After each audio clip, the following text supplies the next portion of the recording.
every single time there's a recession or a slump, leaders go back to the issue of diversification in our economy with various issues internationally and economically right now. It's really at the forefront of every local and state leader's mind right now. It is, and it's something that we're thinking about very deeply. The great part is that we are very heavily into a strategic planning process, looking deeply at industries that we're targeting, also the state of our economy. If you look at any market that is heavily dependent on any one singular industry, it's a massive benefit when things are working well. You can even think about the Rust Belt. Think about markets that have been very dependent on manufacturing or on auto manufacturing, for example. We have tourism and entertainment, which is tremendous.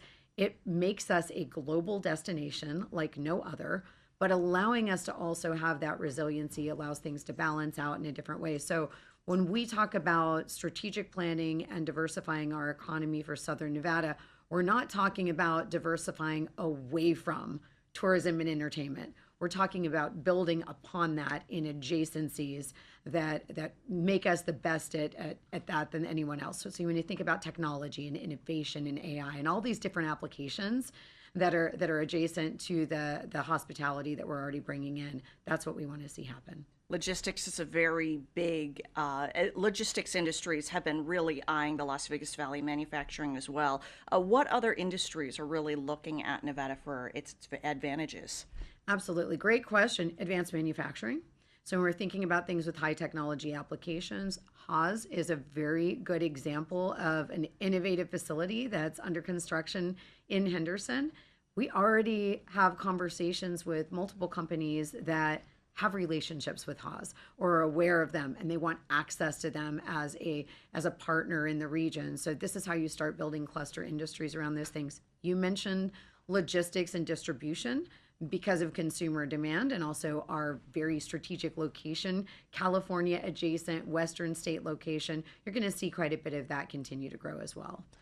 Why are these industries looking particularly for Nevada? Certainly, we have a lot of room to grow, so to speak. Yes, well, and let's talk about what great advantages we have. So I already mentioned our California adjacency. So that means we're also just a couple hours drive from the Port of Los Angeles. And when you think about logistics, that's a tremendous advantage. We also have a very, very business friendly state. We have some significant tax advantages here. We're really nimble. What I love about being in a small state relatively, we all talk about it, right? All 50 of us know each other in this community and market. That means you can get things done quickly. And I've never seen a place or experienced one, and I think it'd be very hard to find anyone else that's as good at rebuilding and reinventing as Southern Nevada and Las Vegas. So those are all great benefits. We can get a company that's looking to do something really creative that needs help into the top leaders and decision makers in any local government or even at the state level very, very quickly. And everyone is willing to lend a hand. If you can give insight into how that happens, from GoEd to different local agencies, how does everybody work together to bring a company and bring a corporation into Nevada and also find what location works for them? Oh, absolutely. Well, we could do a master class on that because it can get pretty deep. And I even have a slide on this in our presentations. But opportunities come to us a variety of different ways. And what the picture I'll paint is the beauty of how we integrate together and work very seamlessly. So an opportunity may call the state. They may call LVGEA because they're looking in Southern Nevada. They may have their eyes on a building in the city of Henderson that they're focused on. We may do target outreach. So we do a lot of work on identifying companies that are growing in industries that we believe we are optimum for and let them know that they should be here even before they think they need to be here. So there's targeted outreach. There's also consultant and advisor driven inquiries into markets.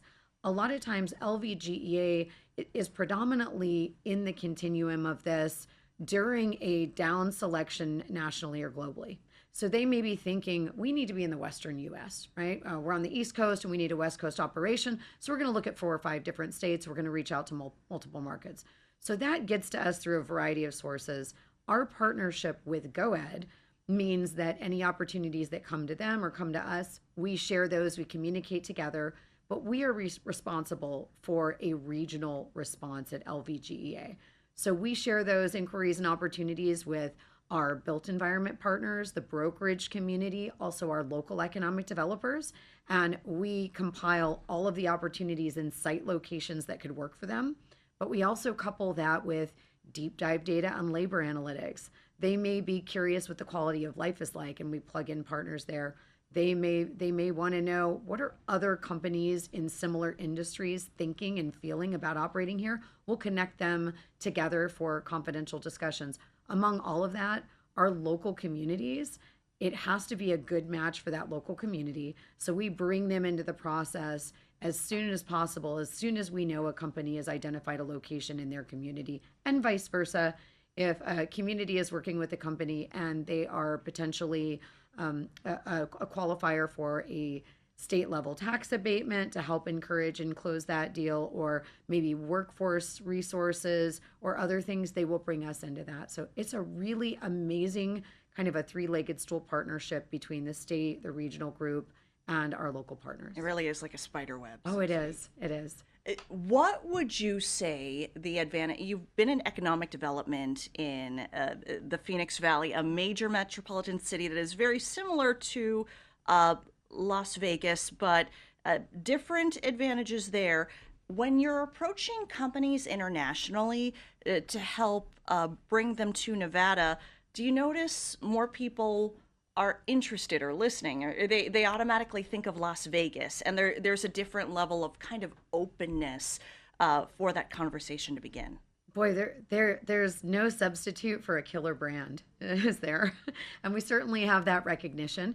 We're already a massive global destination. So the beauty is we know how to get people into our community and in through our airport. We know how to entertain them and how to show them tremendous hospitality and welcome them into the community like no other. So that is a huge benefit that we have above all others. We also bring, we when we think about sports and entertainment, right? Somebody coming here and wanting to set up shop and thinking about the activities that they're going to be able to participate in, our day-to-day local population isn't quite the size that a normal market would need to have to warrant that level of sports facilities, right? But because we're that level of destination, we get to be locals and enjoy all of this activity on top of that. So that's pretty exciting. From a foreign direct investment standpoint, there's a tremendous amount of innovation going on here. We are also very accessible to other centers of innovation. So hearkening back to California partnerships, we actually worked with clients and prospects from 16 different global markets last year, which is amazing. And the other piece that LVGEA manages is we are also the designee for Foreign Trade Zone 89. And what that means is any advantages in terms of manufacturing, onshoring, bringing facilities here, there are tax advantages if you're able to set yourself up in an FTZ zone. What's a takeaway, or let me ask this.